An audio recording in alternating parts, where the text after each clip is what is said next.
it was just right at that critical time in my life when I know that I was changing bodily in every other way. My mind was changing. I was just at that wonderful pubescent stage.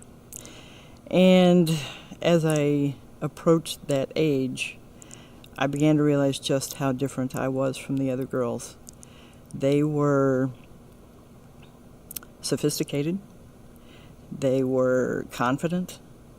They were capable in ways that I just simply was not. They dated boys.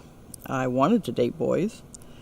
I was asked out maybe once in my junior high years and started meeting some new friends, some female friends at school who were in a lesbian relationship. But I didn't realize that because I didn't know what that meant. So about 13, 14 is when I started to recognize that the girls were maybe a little more emotionally attached than I realized, and that had moved into a place of sexual involvement. So, unfortunately, also my church group. The girls were experimenting in that area of sexual involvement, definitely emotional. There was dependence going on.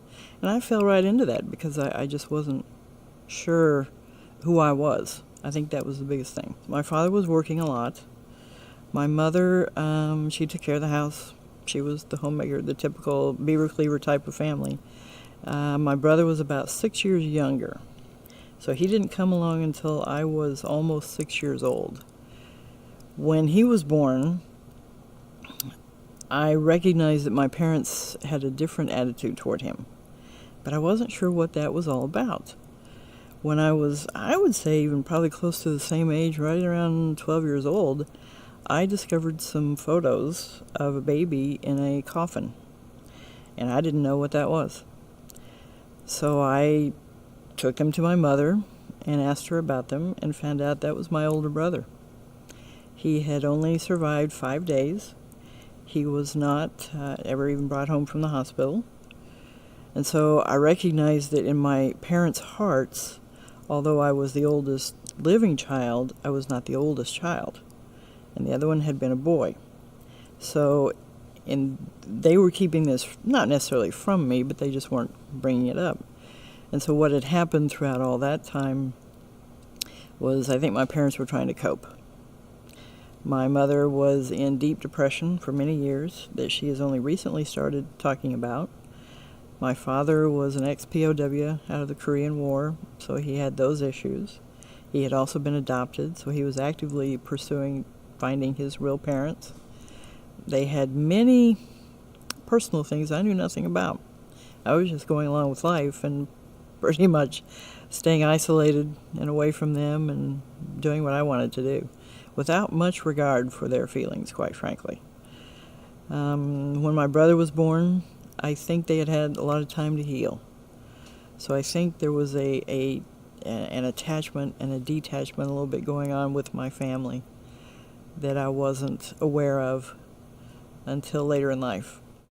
The two women particularly that I went to high school with were involved with each other, but one of them also flirted with me, which of course messed me up a lot. I can recall going to see movies with the two of them and maybe another friend, and we would sit with the one young woman in the middle, her girlfriend on the other side, and me on this other side.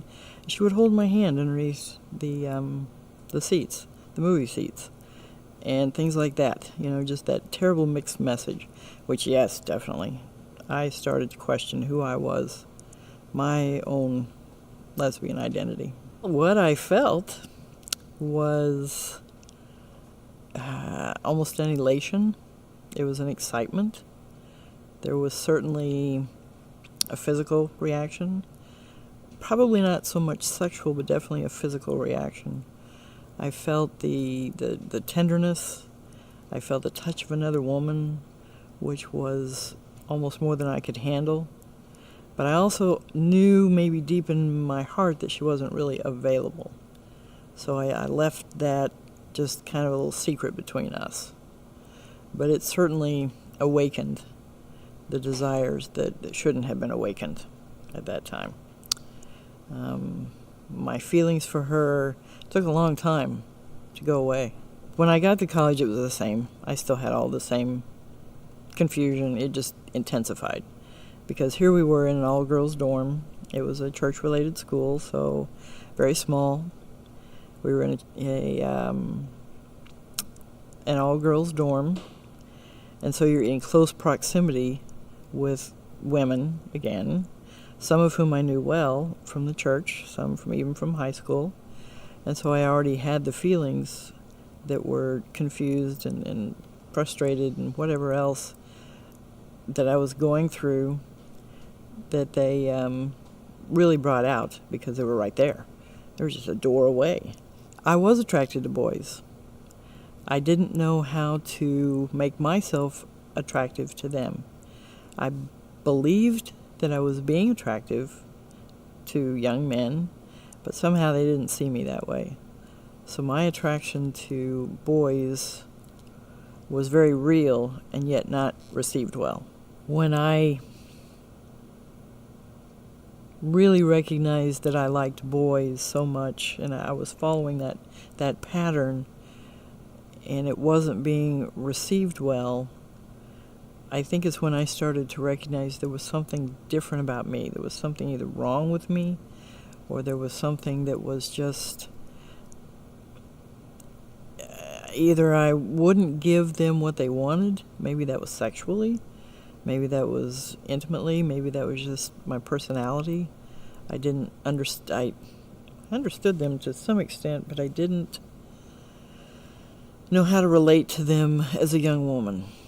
I could understand and relate well with other women, but not with young men. So I spent a great deal of my early years in confusion. Your passion beats for Christ alone. Your passion. Well, I got through college. I survived that and took my first job.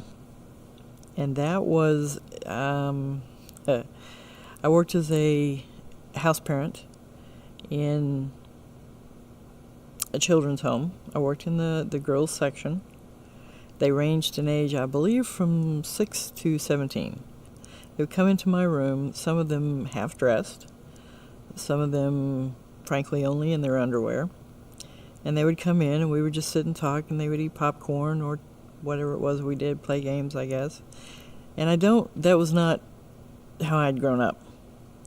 So I was being innovated and really influenced by some young women who suddenly were putting themselves in a position, I thought. Maybe they were just being themselves, but for me it was a terrible place to put me. I eventually got involved with one of the young women there who was not necessarily one of the ones who was flaunting her body, but just one of the young women. That led to a relationship that started in November of 1978. And after that, I was convicted, I think. I didn't quite know what to do with all that. It was too much. And it was too wrong. It felt too wrong. And at some point I confessed. And the next day I was let go. Unfortunately, that didn't end that relationship. And that continued. We did some felonious things. I ended up taking her across state lines. She was a ward of the state. I took her across state lines. And thanks to my parents and to a few forgiving people, I suppose, I was not taken to jail immediately. In fact, I never spent a day in jail over that or anything else. So that ended, I suppose, well, if you would call well, being with her. But I don't know if that's what I would call well. I got what I wanted. And from that point, we stayed together almost 3 years, in and out of different states, trying to figure out what we were doing. And I was the one holding down a job. I was the one kind of the stable one, I suppose, because I was older and presumably more stable. In thinking back on exactly who she was in my life and who she represented, it was almost a nurturing type of thing. It was almost because she was younger, it seemed that I was taking care of her maybe. That I was almost being not really a mother to her, but somehow she fed a part of me that was definitely, well, not right, not normal, not good, but certainly a part that was in deep need of another female who was willing to take that sexual place, I guess, that touch. I think as much as anything, it was the emotional and the touch. I'm not even sure it was the sexual, but that came with it. She and I finally ended our relationship, and from that point, from 1978 until 2000, is when I was actively living in the lifestyle, what I would call the lifestyle. I tried for a little while to leave that life, to not call myself gay, not be gay, not be involved with the friends that I was. And that worked for a short time, but not very long. I ended up going right back to the bars. In the bars, when I walked in the first time by myself, I was certain I was going to be maybe ostracized or stared at or left alone. When I walked into the bar, it was a mixed bar. It was in Colorado Springs, and so they didn't really have a women's bar, so they had mixed. But I walked in, I immediately felt comfortable. I immediately felt that even though walking in this very dark atmosphere, that I had gone home, that I was where I was supposed to be. And so I sought out the women who were there. It happened to be a night that there were some women there. They had just been playing softball. And so they were in the back drinking. And I walked back there. And they invited me into their group. It wasn't at all what I expected. It was not an ostracizing type of situation. It was a very inviting, very welcoming. There was always something going on. There was always a party. There was always a gathering. You could call up someone. Once I really got into the community and got to know people, you were never lacking for friends, people to gather with, and I think everyone was just lonely.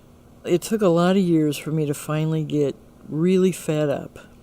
I was in many failed relationships. I was in one-night stands. I was in 3.5-year relationships. I continued to look for the perfect woman, the woman who would satisfy all of my needs, because, of course, that's what a relationship was.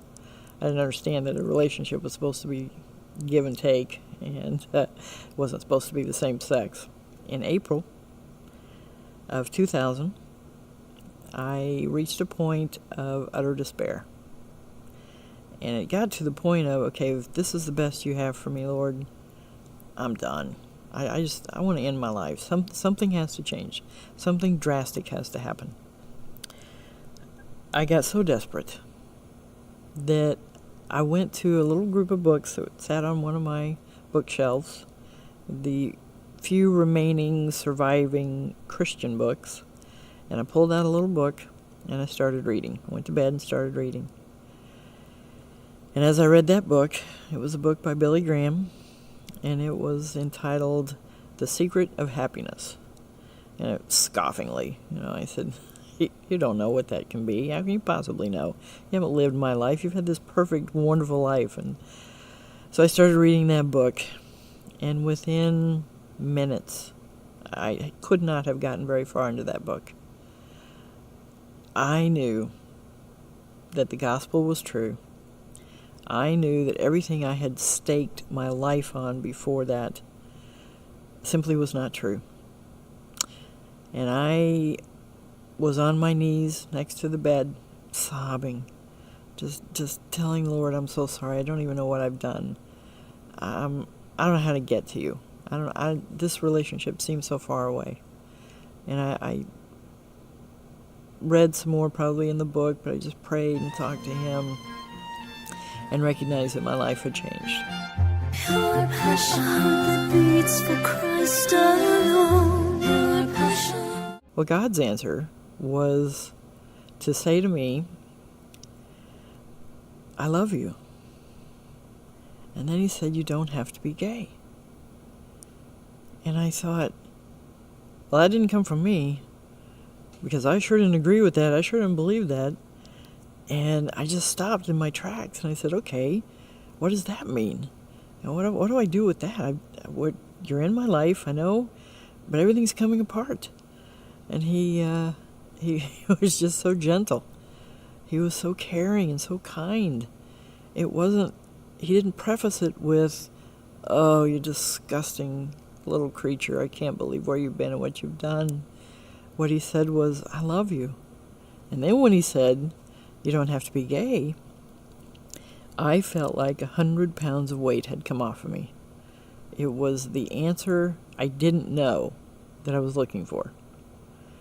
I was looking for, help me with my job, help me with keeping this condo, help me with, getting a car back, help me with all of these things. And his answer was, no, let's just change something else. Let's do an amazing transformation on the inside of you, even more than what we've already done. And that's when I knew that my life was going to be quite interesting from that point on. And that moment in my life is when I recognized that something far deeper was beginning to happen. Not anything I could have ever done. It just simply did not come from me. Didn't even know it was a possibility. Thought that was my only option. Okay, I can be gay and I can be Christian. We can work this out. It's good. Did not even know. No clue at all. And I thought I was the only one. I thought I was the only person who had ever gone through this experience of coming out of lesbian identification. I thought everyone else either just was, or maybe there was I was weird, or I didn't know. And when I moved to Lexington is when I met Melissa Freirear and sat down and talked to her and realized I was not alone. I could sit and talk to someone who said, yeah, I've been there. Oh, yeah, I used to love beer, too. Oh, yeah. Just this recognition, this awareness, you're okay, it's all right, you're in a good place, and you're not alone. And I was there a little over a year, and reached a point of brokenness that I didn't know a person could. One night, it was actually the night before I had to put my little cat down, I came completely apart and recognized deep in my soul that I had sinned against the Lord. All the things I had done in 22 years, and that was a lot. I had done just about everything wrong that you could. Even though I had hurt other people, I had hurt Him. I had hurt God. And when that truth got into the deepest part of me is when I really sobbed and sobbed. And then I heard that Billy Graham was going to be in Louisville.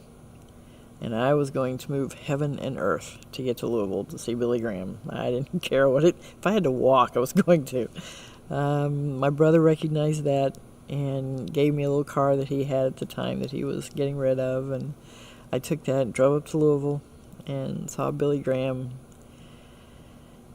And that helped me really, I think, start to recognize just how far I was coming. But this was still only about a little over a year after my transformation. So not long after that, I moved to Tallahassee, Florida. And that's where it took me just very few months to get involved in a church. And I went to the senior pastor of that church and I told him my story.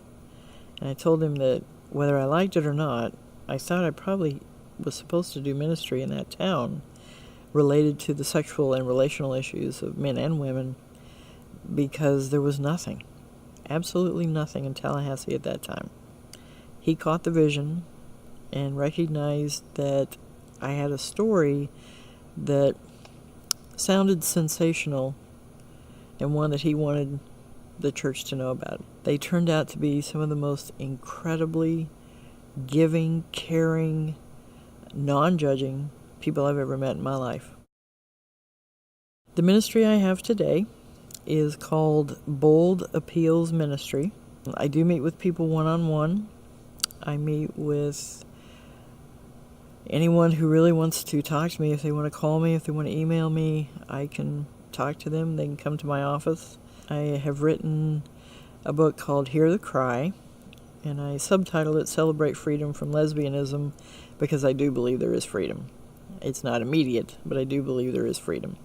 For the girl who is in the lesbian lifestyle right now, the thing that I have to say, first of all, is I love you.